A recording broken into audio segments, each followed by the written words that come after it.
ஒரு நாள் உணவு தேட வந்த ராணா குருவியும் சோனா குருவியும் கடுமையான மழையில மாட்டிக்கிட்டாங்க. அவங்களால மழையில சரியா பறந்து போக முடியல.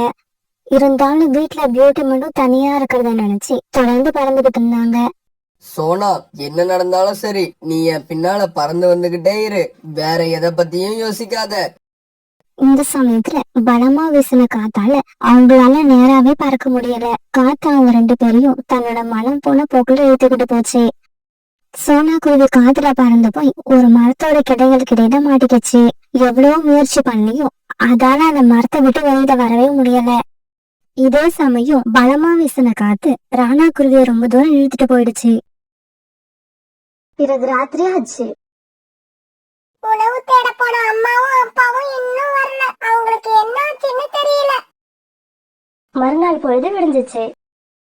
இப்ப அந்த காடு ரொம்பவும் அமைதியா இருந்தது. பறவைகள் எல்லாம் வழக்கம் போல உணவு தேட போய்கிட்டு இருந்தாங்க.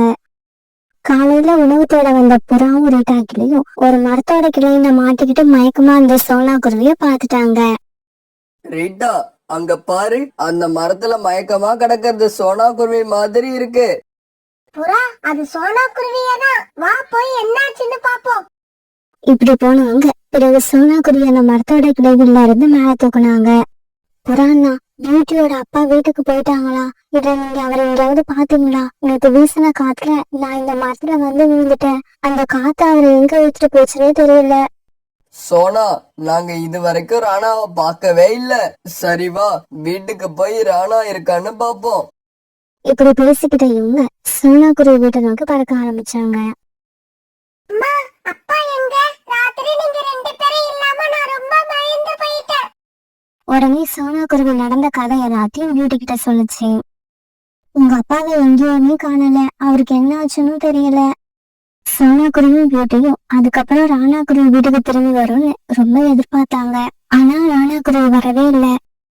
இதே சமயத்துல சுந்தரவன காட்டுல இருந்து தூரமா இருந்த ஒரு காட்டுல ராணா குருவி தன்னுடைய அக்கையில அடிபட்டு மயக்கமாயி கிடந்தது. நேற்று ராத்திரி வீசின காத்து சுந்தரவன காட்டுல இருந்த ராணா குருவி அங்க இருந்து ரொம்ப தூரம் இழுத்துட்டு வந்து வேற ஒரு காட்டுல போட்டுடுச்சு. காலுஜி, அங்க பாருங்க, ஏதோ ஒரு குருவி ரெக்கையில அடிபட்டு மயக்கமா கிடக்கு. யாரு எங்க எப்படி கிடந்தா நமக்கு என்ன? நீ வா, நம்ம வேலைய பாப்போம். அப்படி இல்ல காலுஜி, அந்த குருவிய பார்த்தா நம்ம காட்டுல உள்ள குருவி மாதிரி தெரியல. அதனால ஒருவேளை அந்த குருவி உயிரோட இருந்துச்சுன்னா அதுக்கு முதல் உதவி செஞ்சு நம்மளோட மாந்தோட்டத்துல வேலை பார்க்க வச்சுக்கலாம். சம்பளமும் கொஞ்சமா கொடுத்தா போதும். கோரி, நீ சொல்றதும் சரிதான். இன்னும் சொல்ல போனா சம்பளமே கொடுக்க வேண்டாம், சாப்பாடு போட்டா மட்டும் போதும். இப்படி பேசிக்கிட்ட காங்கள் ரெண்டு பேரும் பிறகு ராணா குருவி கிட்ட போய் உட்கார்ந்தாங்க. குருவி, கண்ணை திறந்து பாரு. நீ யாரு? எதுக்காக இங்க வந்து படுத்திருக்க? பிறகு மெதுவா கண்ணு திறந்து பார்த்த ராணா குருவி நடந்தது எல்லாத்தையும் அந்த காங்கள் கிட்ட சொல்லுச்சு. பிறகு காங்கள் ரெண்டு பேரும் ராணா குருவியை தங்களுடைய வீட்டுக்கு தூக்கிட்டு போனாங்க. இப்படி தூக்கிட்டு போன இவங்க ராணா குருவியோட காயத்துக்கு மருந்து போட்டு விட்டாங்க. இங்க பாரு குருவி, உன்னால இப்ப பறக்க முடியாது. அதனால நல்லா ரெஸ்ட் எடு. இங்க பாருங்க, என்னால ஓய்வெடுக்க முடியாது. சுந்தரவன காட்டுல இருக்கிற என்னோட மனைவியும் குழந்தையும் என்ன ஆனாங்கன்னே தெரியல. இப்ப நான் உடனே அங்க போய் ஆகணும். இங்க பாரு ராணா, இந்த நிலைமையில உன்னால பறக்க முடியாது. அப்புறம் எப்படி உன்னோட வீட்டுக்கு போக முடியும்? பேசாம நீ இங்கேயே இரு. உன்னோட வீடு எங்க இருக்குன்னு சொல்லு. உன்னோட மனைவியும் குழந்தையும் வீட்டுல இருக்காங்களா, எப்படி இருக்காங்கன்னு நாங்க போய் பாத்துட்டு வரோம். சரி, சுந்தரவன காட்டுக்கும் நடுவுல இருக்கிற பெரிய வேப்ப மரத்துலதான் எங்களோட வீடு இருக்கு. என்னோட மனைவி இல்ல குழந்தை யார பார்த்தாலும் நான் உயிரோட தான் இருக்கேன்னு சொல்லுங்க. உங்களுக்கு புண்ணியமா போகும். கண்டிப்பா சொல்றோம். இந்த மாதிரி நல்ல காரியம் செய்யறதுன்னா எங்களுக்கு அல்வா சாப்பிடுற மாதிரி. இப்படி சொன்ன காலுக்காகவும் ஒருக்காகவும் வீட்டை விட்டு வெளியில வந்து ஒரு மரத்துல உட்கார்ந்தாங்க. கோரி, இப்ப நாம என்ன பண்றது? கொஞ்ச நேரம் இந்த மரத்திலேயே உட்கார்ந்துட்டு வீட்டுக்கு போவோம். ராணா குருவி கேட்டா உன்னோட மனைவியும் குழந்தையும் நேத்து வீசின சூறாவளியில சிக்கி இறந்து போயிட்டாங்கன்னு சொல்லுவோம். இங்க பாரு பியூட்டி, நீ வீட்லயே இரு. நான் போய் உங்க அப்பா எங்க இருக்காருன்னு தேடி பார்த்துட்டு வரேன். இப்படி சொல்லிட்டு வீட்டை விட்டு வெளியே வந்த சோனா குருவி அந்த காடு பூரா தேடி பார்த்துச்சு. ஆனா எங்கேயுமே ராணா குருவி எதுவும் கிடைக்கவே இல்லை. பிறகு ரொம்பவும் களைச்சு போன சோனா குருவி ஒரு மரத்துல வந்து உட்கார அந்த இடத்துல ரீட்டாக்கிலிய சந்திச்சது. இங்க பாரு சோனா, இந்த மாதிரி சமயத்துல நீதான் தைரியமா இருக்கணும். ஏன்னா நேத்து வீசின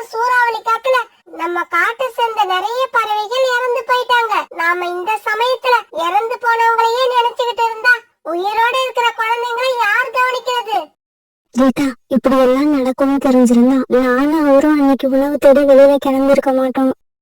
ரீட்டா கிளி சொன்னதையெல்லாம் யோசிச்சு பார்த்த சோனா குருவி பியூட்டிய நல்ல முறையில வளர்க்க வேண்டிய கடமை தனக்கு இருக்குங்கிறத உணர்ந்துக்குச்சு. பிறகு அன்னையில இருந்து சோனா குருவி உணவு தேடுறதுக்கு தனியா போக கத்துக்குச்சு. தானியங்களோ பழங்களோ எது கிடைச்சாலும் கொண்டு வந்து கொடுத்து தன்னோட பொண்ணு பியூட்டிய பசி இல்லாம பாத்துக்குச்சு. காங்கள் வந்து சொன்ன செய்தியை கேட்ட ராணா குருவி கண்ணீர் விட்டு அழுதுச்சு. உண்மையாவா? நீங்க சொல்றதெல்லாம் உண்மையா? இங்க பாரு ராணா, உன்கிட்ட பொய் சொல்ல வேண்டிய அவசியம் எங்களுக்கு இல்ல. உன்னோட மனைவியும் குழந்தையும் இறந்த செய்தியை கேட்டு நாங்களும் ரொம்ப வருத்தப்பட்டோம். என்ன பண்றது? நடந்ததை நம்மளால மாத்தவா முடியும்? இப்படியே சில நாட்கள் நகர்ந்துச்சு. பிறகு கொஞ்ச நாள் ராணா குருவி சோனா குருவியையும் பியூட்டியும் நினைச்சு அழுதுகிட்டே இருந்தது. இங்க பாருங்க காலு, ராணாவை இப்படியே வீட்டுல வச்சிருந்தா இறந்து போன மனைவியையும் குழந்தையையும் நினைச்சு அழுதுகிட்டே இருக்கும். பேசாம இத நம்ம மாந்தோட்டத்துக்கு அழைச்சிக்கிட்டு போய் ஏதாவது வேலை கொடுங்க. ஆமா, நீங்க சொல்றதும் சரிதான். நான் நாள் பூரா வேலை பார்க்கணும். அப்பதான் எனக்கும் என்னோட குடும்பத்தோட நினைப்பு வராம இருக்கும். பிறகு ராணா குருவி காங்களோட மாந்தோப்புல இரவு பகல வேலை செய்ய ஆரம்பிச்சது. ராணா குருவி கிட்ட கடுமையா வேலை வாங்கின காங்கள் 2 பேரும் அதுக்கு 3 வேளையும் உணவு மட்டும்தான் கொடுத்தாங்க. தன்னோட மனைவியும் குழந்தையும் இறந்து போயிட்ட செய்தியை கேள்விப்பட்ட ராணா குருவியும் சம்பளத்தை பத்தி அவங்க கிட்ட எதுவும் பேசவே இல்லை. தினமும் உணவு தேட போற சோனா குருவி தன்னுடைய காட்டை விட்டு வேற காட்டுக்கு போச்சுன்னா அங்க பாக்குற பறவைகள் கிட்ட தன்னோட கணவரை பத்தி விசாரிக்கிறத வழக்கமா வச்சிருந்தது. ஒரு நாள் உணவு தேடி வீட்டை விட்டு வந்த சோனா குருவி உணவு கிடைக்காததால ரொம்ப தூரம் பறந்து வந்தது. இப்படி பறந்து வந்த சோனா குருவி ராணா குருவி இருக்கிற காட்டுக்கே வந்து சேர்ந்துருச்சு. அந்த காட்டுக்கு வந்து சேர்ந்த உடனே ஒரு மரத்துல உட்கார்ந்திருந்த கோரிக்காகத்தை பார்த்துட்டு சோனா குருவி அதுகிட்ட போச்சு. இங்க பாருங்க, என்னோட பேரு சோனா. இப்படி ஆரம்பிச்ச சோனா குருவி வழக்கம் போல கோரிக்காகத்துக்கிட்ட தன்னுடைய கணவரை பத்தி விசாரிச்சது. ஐயோ, நம்ம கிட்ட வேலை பாக்குற ராணாவை பத்தி தான் இந்த குருவி விசாரிக்குது. இது கிட்ட உண்மைய சொல்லிட்டா நம்ம மாந்தோப்புல உள்ள வேலையெல்லாம் பிறகு நாம தான் பாக்கணும். சோனா, சூறாவளி வீசின அன்னைக்கு மறுநாள் நீ சொல்ற மாதிரியே ஒரு குருவிய நானும் என் கணவரும் சந்திச்சோம். ஆனா பாரு, நாங்க பார்த்தப்பவே அந்த குருவிக்கு உயிர் இல்ல, அது செத்து போய் தான் கிடந்தது. கோரிக்காக சொன்னதை கேட்டுட்டு சோனா குருவிக்கு இருந்த கடைசி நம்பிக்கையும் போயிடுச்சு. நான் என்னைக்காவது ஒரு நாள் அவரை சந்திச்சிடலாம்னு நினைச்சேன். அது இப்ப நடக்காதுன்னு தெரிஞ்சு போச்சு. சோனா குருவி இதுக்கப்புறம் தன்னோட கணவரை தேடவே தேடாதுன்னு தெரிஞ்சுக்கிட்ட கோரிக்காகவும் ரொம்ப சந்தோஷமா இருந்தது. இதே சமயம் மாந்தோட்டத்துல வேலை பார்த்துக்கிட்டு இருந்த ராணா குருவிய காலுக்காக திட்டிக்கிட்டு இருந்தது. ராணா, இந்த மாமரத்துல பூச்சி வச்சிருக்கிறத நீ பாத்தியா இல்லையா? அதுக்காக தான் நான் நேத்தே உன்னை கடையில போய் பூச்சி மருந்து வாங்கிட்டு வர சொன்னேன். ஆனா நீ இன்னமும் வாங்காம இருக்க. நேத்து நான் வேலையை முடிக்கிறதுக்கு ரொம்பவும் லேட் ஆயிடுச்சு. அதனாலதான் என்னால வாங்க முடியல. இதோ இப்பவே போய் வாங்கிக்கிட்டு வந்துடுறேன். இப்படி சொன்ன ராணா குருவி உடனே அங்கிருந்து மார்க்கெட்டை நோக்கி பறந்து போச்சு. ராணா குருவி மார்க்கெட்டுக்கு போன கொஞ்ச நேரம் கழிச்சு கோரிக்காவும் மாந்தோட்டத்துக்கு வந்துச்சு. காலுஜி, இனிமே நமக்கு பிரச்சனையே இல்ல. இந்த ராணாவோட மனைவி சோனா தன்னோட கணவரை தேடிக்கிட்டு நம்ம காட்டுக்கே வந்துடுச்சு.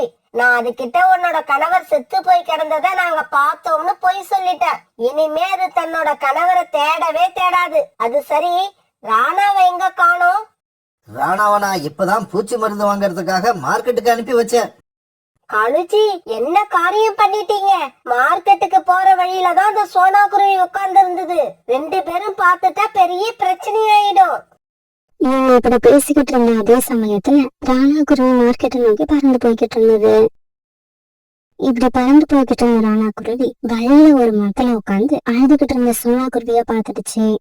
சோனா, சோனா, நீயா? நீ உயிரோட தான் இருக்கியா? ராணாஜி, நீங்க உயிரோட இருக்கீங்களா? நீங்க இறந்து போயிட்டுதான் இப்பதான் ஒரு காகம் என்கிட்ட சொல்லுச்சு. பிறகு ராணா குருவி நடந்தது எல்லாத்தையும் சோனா குருவி கிட்ட தெளிவா எடுத்து சொல்லுச்சு. நம்ம காட்டுக்கு உன்னை தேடிக்கிட்டு வந்த அந்த காகங்கள் திரும்பி வந்து நீயும் நம்மளோட குழந்தையும் இறந்து போயிட்டதா என்கிட்ட பொய் சொல்லிருக்காங்க. ராணாஜி, அதே காவனா நீங்க இறந்து போனதை பார்த்துதான் பொய் சொல்லுச்சு. சோனா, இந்த விஷயத்தை இப்படியே விடக்கூடாது. பருந்து மகாராஜா வரைக்கும் கொண்டு போகணும். இப்படி பேசிக்கிட்ட இவங்க 2 பேரும் பிறகு பருந்து மகாராஜா அரண்மனையை நோக்கி பறந்து போனாங்க.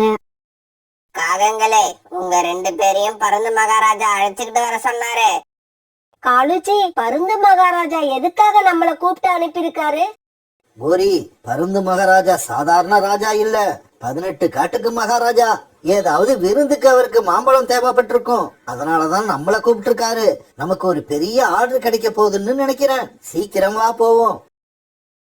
இப்படி பேசிக்கிட்ட காங்கள் பிறகு மகாராஜா அரண்மனை நோக்கி பறக்க ஆரம்பிச்சாங்க. காகங்களே, நீங்க செஞ்சது எவ்வளவு பெரிய தவறுன்னு உங்களுக்கு புரியுதா? மகாராஜா, நாங்க செஞ்சது தவறுதான், இருந்தாலும் எங்களுக்கு என்னவோ இது பெரிய தவறா தெரியல. ஆமா மகாராஜா, இந்த காலத்துல சம்பளம் கொடுத்து வேலைக்காரங்களை வைக்கிறது ரொம்பவும் கஷ்டமா இருக்கு. இருந்தாலும் நாங்க செஞ்சது தப்புதான், எங்களை மன்னிச்சிடுங்க. மகாராஜா, எங்களுக்கு சிறை தண்டனை கொடுத்துறாதீங்க. இவ்வளவு நாள் இந்த குருவிகளை நாங்க பிரிச்சு வச்சிருந்ததுக்காக எவ்வளவு வேணாலும் நஷ்ட ஈடு கொடுத்துடுறோம். காகங்களே, ஒரு கணவன் மனைவியை பிரிக்கிறது எவ்வளவு பெரிய பாவம்னு உங்களுக்கு புரிய வைக்கிறேன். வீரர்களே, இந்த 2 காகங்களையும் கொண்டு போய் சிறையில அடைங்க. இவங்க சிறையில இருக்க போற 3 வருஷமும் ஒருத்தரை ஒருத்தர் பாத்துக்கவே கூடாது. மகாராஜாவோட இந்த தீர்ப்பை கேட்ட காங்கள் 2 பேரும் கண்ணீர் விட்டு அழுதாங்க. இவங்க இப்படி அழுததால எந்த புண்ணியமும் இல்ல. வீரர்கள் அவங்க 2 பேரையும் இழுத்துக்கிட்டு போய் சிறையில அடைச்சிட்டாங்க. பிறகு மகாராஜா காங்கள் கிட்ட இருந்து நிறைய நஷ்ட ஈடு வாங்கி ராணா குருவிக்கும் சோனா குருவிக்கும் கொடுக்க, அதை வாங்கின இவங்க 2 பேரும் சந்தோஷமா தங்களுடைய காட்டை நோக்கி பறக்க ஆரம்பிச்சாங்க. அன்னைக்கு காலையில இருந்து அந்த காட்டுல கடுமையான மழை பெஞ்சுக்கிட்டு வந்தது. அந்த காட்டுல இருந்த மலைப்பகுதியில வாழ்ந்துகிட்டு இருந்த கழுகு தன்னுடைய கூட்டுல நனைஞ்சுக்கிட்டு உட்கார்ந்துருந்தது. கூட்டுல இருந்து கொஞ்ச தூரம் தள்ளி இருந்த மரத்துல அந்த கழுகுடைய குழந்தை விளையாண்டுகிட்டு இருந்துச்சு. பீம், விளையாண்டது போதும், வீட்டுக்கு வந்து அம்மா பக்கத்துல உட்காரு. மழை பெய்யறது தெரியுதா இல்லையா? அம்மா அம்மா, மழையில விளையாடுறதுக்கு ஜாலியா இருக்குமா, இதோ வந்துடுறேன். பீம் இப்படி சொல்லிக்கிட்டு இருக்கும்போது ஒரு பயங்கரமான மின்னல் வந்து உட்கார்ந்து அந்த கழுகக்காவை தாக்கிருச்சு. இப்படி மின்னல் தாக்கின உடனே கழுகக்கா தன்னுடைய உடல் கருகி அப்படியே இறந்து போயிருச்சு. தன்னோட அம்மா உடல் கருகி இறந்து போனதை பார்த்த பீம் உடனே தாவி வந்து பக்கத்துல உட்கார்ந்து அழ ஆரம்பிச்சான். அம்மா எழுந்திருங்கம்மா, எழுந்திருங்க, என் கூட பேசுங்கம்மா. உங்களுக்கு என்னம்மா ஆச்சு? என் கூட இனிமே பேசவே மாட்டீங்களா? நீங்க என் கூட பேசலன்னா வேற யாரு என் கூட பேசுவா? அம்மா அம்மா. தன்னோட அம்மா அசைவு இல்லாம கிடக்காத பார்த்த பீம் இப்படி எல்லாம் சொல்லி கண்ணீர் விட்டு அழுதுகிட்டு இருந்தான். இதே சமயம் அந்த பக்கமா பழந்து வந்த ரீட்டா கிளி கழுகக்காவோட பையன் பீம் அழுவுறத பார்த்துட்டு பக்கத்துல உள்ள ஒரு மரத்துல உட்காந்து கழுகோட கூட்டுல என்ன நடக்குதுன்னு கண்காணிக்க ஆரம்பிச்சது.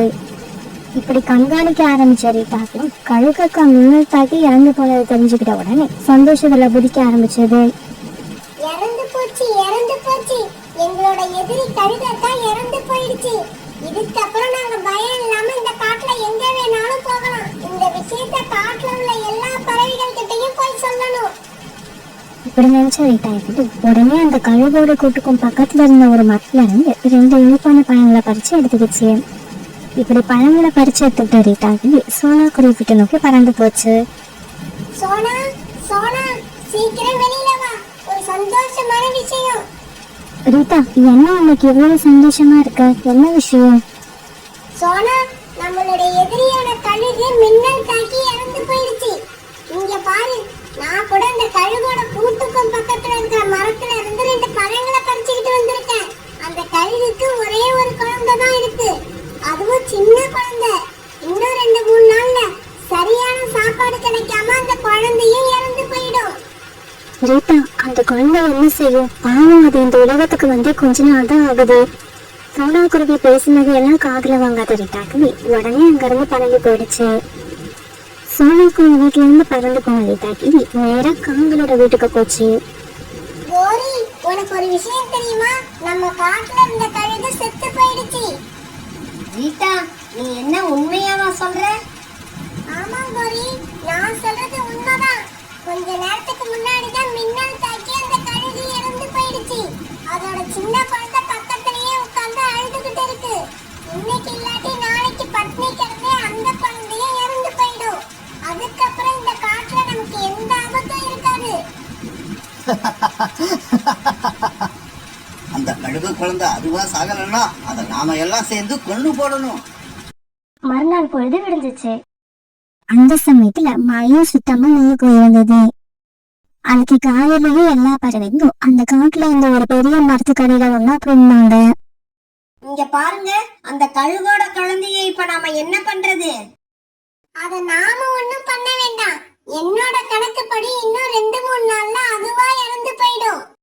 ஒருவேளை அது அப்படி இறந்து போகலன்னா நாமெல்லாம் சேர்ந்து அதை இறந்து போக வைக்கணும். காலம்மா, நீங்க சொல்றதுக்கு என்ன அர்த்தம்? அதுக்கு என்ன அர்த்தம்னா கழுத்தை பிடிச்சி திருகி அதோட அம்மா போன இடத்துக்கே அதையும் அனுப்பி வைக்கணும். இல்ல, அப்படி செய்யக்கூடாது. அது சின்ன குழந்தை. இந்த காட்டுல வாழறதுக்கான உரிமை அந்த குழந்தைக்கு இருக்கு. எனக்கு தெரியும், சோனா குருவி இப்படிதான் பேசும்னு எனக்கு ஏற்கனவே தெரியும். இங்க பாருங்க, அந்த குழந்தைக்கு இப்ப பறக்க தெரியாது. இன்னும் கொஞ்ச நாள் அது உயிரோட இருந்தா அப்புறம் பறக்கவும் கத்துக்கும். அப்படி பறக்க கத்துக்குச்சுன்னா அதுக்கப்புறம் உங்க அம்மா மாதிரியே அதுவும் ஒரு கொடுமையான பறவையா மாறிடும். இப்படி பேசிக்கிட்ட பறவைங்க எல்லாரும் பிறகு அப்படியே பறந்து போனாங்க. அன்னைக்கு சாயங்காலம் சோனா குருவியும் அதோட பொண்ணு வீட்லயும் இப்படி பேச ஆரம்பிச்சாங்க. அம்மா, அந்த கழுகோட குழந்தை ஏதாவது சாப்பிட்டு இருக்குமா? அதுக்கு யாராவது சாப்பாடு கொடுத்திருப்பாங்களா? பியூட்டி, நானும் அந்த குழந்தைய பத்திதான் நினைச்சுக்கிட்டு இருக்கேன். அதுக்கு யாரும் இன்னும் கொடுத்திருக்க மாட்டாங்க. அது எதுவும் சாப்பிடாம பட்னியா தான் இருக்கும். அம்மா அம்மா, அப்பன்னா நாம போய் அந்த குழந்தைக்கு ஏதாவது உணவு கொடுத்துட்டு வருவோம். இப்படி பேசிக்கிட்ட சோனா குருவியும் பியூட்டியும் பிறகு அந்த காட்டோட மலைப்பகுதியை நோக்கி பறந்து போனாங்க. இவங்க அங்க போனப்ப கழுகோட குழந்தை பீம் அழுதுகிட்டே உட்கார்ந்து இருந்தது. எங்க அம்மா இறந்து போயிட்டாங்க.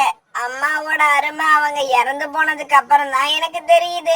அம்மா இல்லன்னா நமக்கு இந்த உலகத்துல யாருமே இல்ல. அந்த சமயத்துல அங்க போன சோனா குருவியையும் பியூட்டியையும் பார்த்துட்டு பீம் பயந்து போயிட்டான். நீங்க யாரு? நீங்க யாரு? என்ன கொல்றதுக்காக வந்திருக்கீங்களா? என்ன கொல்லாதீங்க. மகனே, பயப்படாத. நாங்க உன்னை கொல்றதுக்காக வரல, எனக்கு உதவி செய்யதான் வந்திருக்கோம். இந்த காட்டுல உள்ள பறவைகள் எல்லாம் நம்மள கொல்றதுக்கான சந்தர்ப்பத்தை எதிர்பார்த்துக்கிட்டு இருப்பாங்கன்னு எங்க அம்மா நிறைய தடவை சொல்லியிருக்காங்க. இல்ல மகனே, நான் உன்னை சாகடிக்க வரல, உனக்கு வாழ கத்து கொடுக்க வந்திருக்கேன்.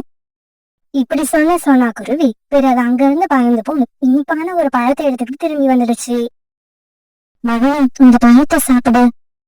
இந்த பழம் சாப்பிடக்கூடிய பொருளா? இது வரைக்கும் நான் இந்த பழத்தை சாப்பிட்டதே இல்ல.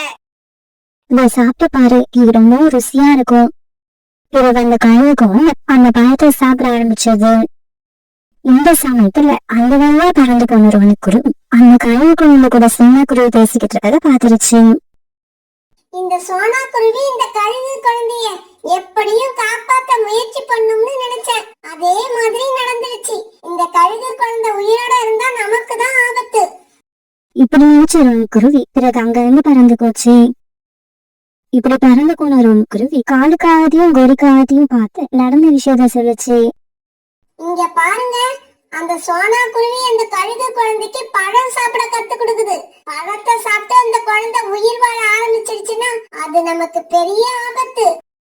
ரோனி, நீ சொல்றது 100க்கு 100 உண்மை. நானும் காலேஜியம் போய் இப்பவே இந்த சோனா குருவியை பாக்குறோம். இப்படி சொன்ன கழுகுகள் 2 பேரும் பிறகு சோனா குருவி வீடு நோக்கி பயணிக்கிறாங்க. சோனா, அந்த கழுகோட குழந்தைக்கு பழம் சாப்பிட கத்து கொடுக்கறியா? உனக்கு என்ன, அந்த குழந்தைக்கு அம்மான்னு நினைப்பா? இங்க பாரு சோனா, நீ இப்படி எல்லாம் செஞ்சு அந்த கழுகு குழந்தைய உயிர் வாழ வைக்கணும்னு நினைச்சீன்னா அந்த குழந்தை கூட சேர்த்து உன்னையும் கொன்னுடுவோம். நீ எந்த தவறும் செய்யல. அந்த குழந்தைக்கு நான் வேட்டையாடவும் கத்து கொடுக்கல, மாமிசம் சாப்பிடவும் கத்து கொடுக்கல. அந்த குழந்தைய ஒரு பழத்தை சாப்பிட சொன்னதப்பா. அந்த குழந்தை உயிரோட இருந்துச்சுன்னா இன்னும் கொஞ்ச நாள்ல மாமிசம் சாப்பிட அதுவா கத்துக்கும். இங்க பாருங்க, எதுக்கு வளவளன்னு பேசிக்கிட்டே இருக்கீங்க? சோனா, இதுக்கப்புறம் நீ அந்த மலைப்பகுதிக்கு போய் அந்த குழந்தைய சந்திச்சன்னா உன்ன நாங்க இந்த காட்டை விட்டே விரட்டி விட்டுடுவோம். ஜாக்கிரதை. இப்படி சொல்லிட்டு காவல் 2 பேரும் அங்கிருந்து பறந்து போயிட்டாங்க. மறுநாள் பொழுது விடிஞ்சிச்சு. மறுநாள் எல்லா பறவையும் சேர்ந்து அந்த காட்டுல இருந்த ஒரு பெரிய மரத்தடியில பஞ்சாயத்தை கூட்டினாங்க. இங்க பாரு சோனா, நாங்க எல்லாம் சேர்ந்து ஒரு முடிவு பண்ணிருக்கோம். அதனால நீ அந்த கழுகு குழந்தைய காப்பாத்தணும்னு நினைச்சன்னா இந்த காட்டுல உனக்கு இடம் கிடையாது. நீ இப்பவே இந்த காட்டை விட்டு வெளியே போகலாம். இந்த முடிவை கோரிக்காக மட்டும் எடுக்கல, நாங்க எல்லாரும் சேர்ந்து எடுத்த முடிவு தான் இது. நீங்க இந்த முடிவை எடுக்கிறதுக்கு முன்னாடி நான் ஒரு முடிவு எடுத்துட்டேன். அதாவது இந்த காட்டை விட்டு போறதா முடிவு பண்ணிட்டேன். இங்க பாருங்க, இந்த காட்டை விட்டு போறேன்னா அப்படியே போயிட மாட்டேன். என்னைக்காவது ஒரு நாள் என்னோட குழந்தையோட திரும்பி வருவேன். ஒரு தாயோட அன்பு ஒரு குழந்தைய எப்படியெல்லாம் மாற்றும் உங்களுக்கு எல்லாம் அன்னைக்குதான் தெரிய வரும். இப்படி பேசிட்டு தன்னுடைய வீட்டுக்கு போன சோனாக்குருவி தனக்கு தேவையான பொருட்கள்ல ஒரு சின்ன மூட்டைய கட்டி எடுத்துக்கிச்சு. பியூட்டி, வா நம்ம கிளம்பலாம். நீ, நான், இந்த கழுகுல குழந்தை, நம்ம 3 பேரும் இந்த காட்டை விட்டு வேற ஒரு காட்டுக்கு போக போறோம். இப்படி சொன்ன சோனாக்குருவி பிறகு தன்னுடைய பொண்ணு பியூட்டிய கூப்பிட்டு அங்கிருந்து மலைப்பகுதியை நோக்கி பறந்து போச்சு. மகனே, நான் இந்த காட்டை விட்டு 2 தூரம் போக போறோம். நீனும் இந்த கூட வந்துரு. அம்மா, நாம எங்கம்மா போக போறோம்? இங்க பாரு, அம்மாவும் உன்னுடைய அக்கா பியூட்டியும் எங்க போறணும் அங்கதான் நீயும் வரணும். தான் நாம எல்லாரும் வேற காட்டுக்கு போய் சந்தோஷமா வாழலாம். சோனாக்குருவியும் பியூட்டியும் பேசினது கேட்ட பியூவோட கண்கள்ல இருந்து கண்ணீர் வர ஆரம்பிச்சது. நான் உங்க கூட வர தயாரா இருக்கேன். ஆனா எனக்கு பறக்க தெரியாதே. அத பத்தி நீ கவலைப்படாத, உன்னை எப்படி அழைச்சிட்டு போகணும்னு எனக்கு தெரியும். பிறகு பீமை தூக்கிட்டு சோனாக்குருவி பறந்துட்டு சோனாக்குருவி எடுத்துட்டு வந்த சின்ன மூட்டையை தூக்கிட்டு பியூட்டி பறந்து போச்சு. ஒரு தூய்மையான தாய் அன்பு எப்படி இருக்குன்றதுக்கு உதாரணமா சோனாக்குருவியோட நடவடிக்கை இருந்துச்சு. நண்பர்களே, சோனாக்குருவியோட இந்த முடிவு சரியா தவறா? உங்களோட கருத்துக்களை கண்டிப்பா எங்களுக்கு தெரியப்படுத்துங்க.